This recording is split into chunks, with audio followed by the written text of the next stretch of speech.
a seguir con la segunda de las leyes de los gases ideales. Y la segunda ley de los gases la estudiaron dos científicos, Charles y Gay-Lussac. Y al igual que en la otra ley, fueron personas, científicos que han trabajado de manera independiente y que llegaron a la misma conclusión, ¿sí? Por eso se usan los dos nombres para hacer referencia a esta ley. En esta ley, ¿qué estudiaron estos científicos? Estudiaron la relación que había entre el volumen y la temperatura a la que era sometido un gas, manteniendo constante en este caso la presión, ¿sí? En la ley anterior, lo que habíamos mantenido constante era la temperatura, por eso ni hablamos de la temperatura. Ahora mantenemos constante la presión. Manteniendo constante la presión, ¿qué hicieron Charles y Gay-Lussac? Empezaron a modificar el volumen y la temperatura y veían qué sucedía con el gas y cómo había que hacer para que la presión no se modificara. Y veamos en este dibujo y analicemos en este dibujo lo que sucede.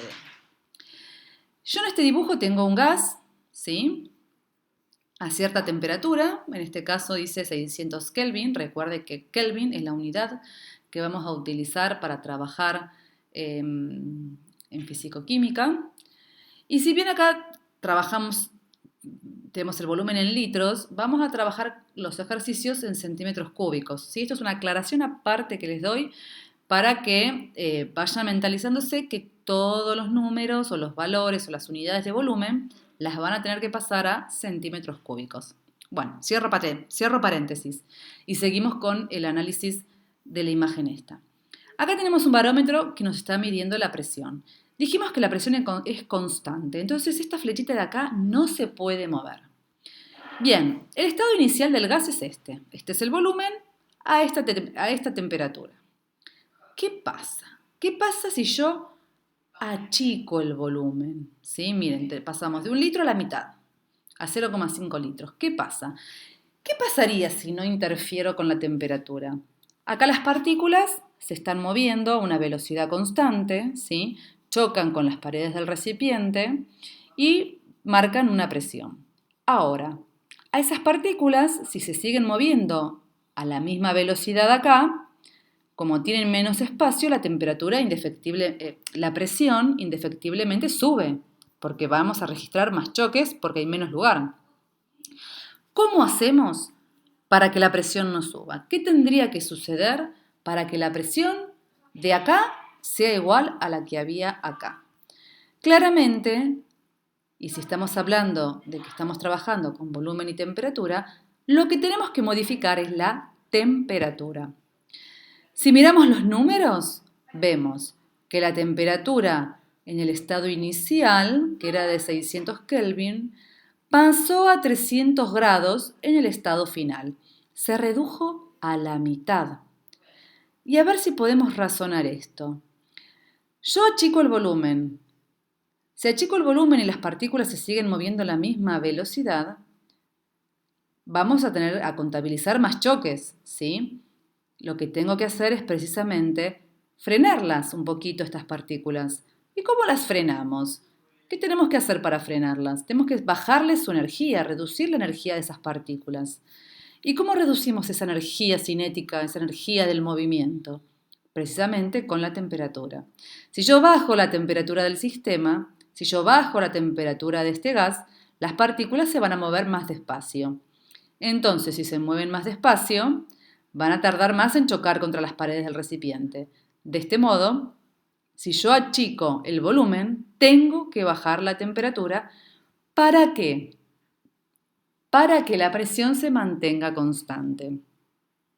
Bien, si se entendió el razonamiento, vamos a pasar ahora a ver esta imagen y vamos también a aprender a leer este gráfico. ¿Y qué tenemos en este gráfico? Tenemos en un eje la temperatura, tenemos en el otro eje el volumen. Si el volumen aumenta para acá y la temperatura aumenta para arriba. Y lo que vemos es que si el volumen aumenta, la temperatura también aumenta. Si aumenta acá, aumenta acá. Si aumenta acá, aumenta acá. Esto me quiere decir, este gráfico de acá me quiere decir que la temperatura y el volumen son directamente proporcionales.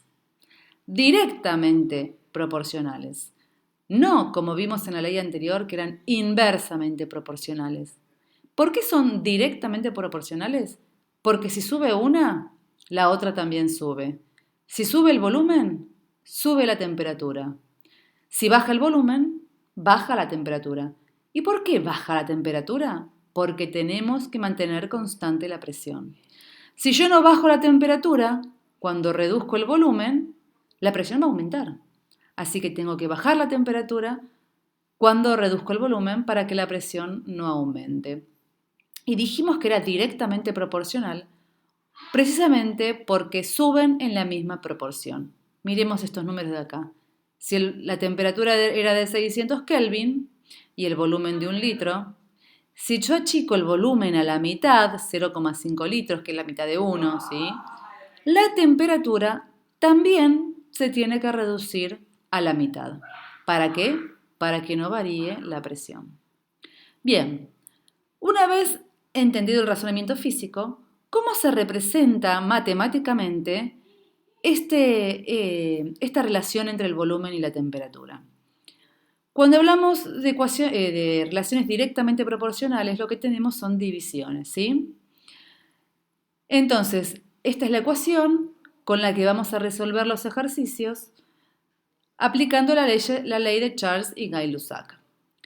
El volumen 1 dividido la temperatura 1, ¿sí? Volumen 1 dividido temperatura 1, es igual al volumen 2 dividido la temperatura 2. Este es el estado inicial del gas, que sería este, y este es el estado final del gas, que sería este. Y si ustedes quieren jugar y borrar alguno de estos números que hay acá y reemplazarlos en la ecuación, van a ver que van a obtener precisamente aquel que borraron. Entonces, esta ecuación, pueden observar que no está la presión en esta ecuación. ¿Por qué no está la presión? Porque la presión no varía. Si yo pusiera la presión en esta ecuación, la tendríamos por acá arriba, ¿sí? La presión 1 y la presión 2, pero esta presión sería igual a esta presión porque se mantiene constante. Entonces directamente no la ponemos, ¿sí? Porque no me va a modificar en nada mi resultado. Así que esta es la ecuación que vamos a utilizar cuando la presión se mantiene constante. Y bueno, vamos a ir ahora al último video donde vamos a explicar la tercera ley de los gases.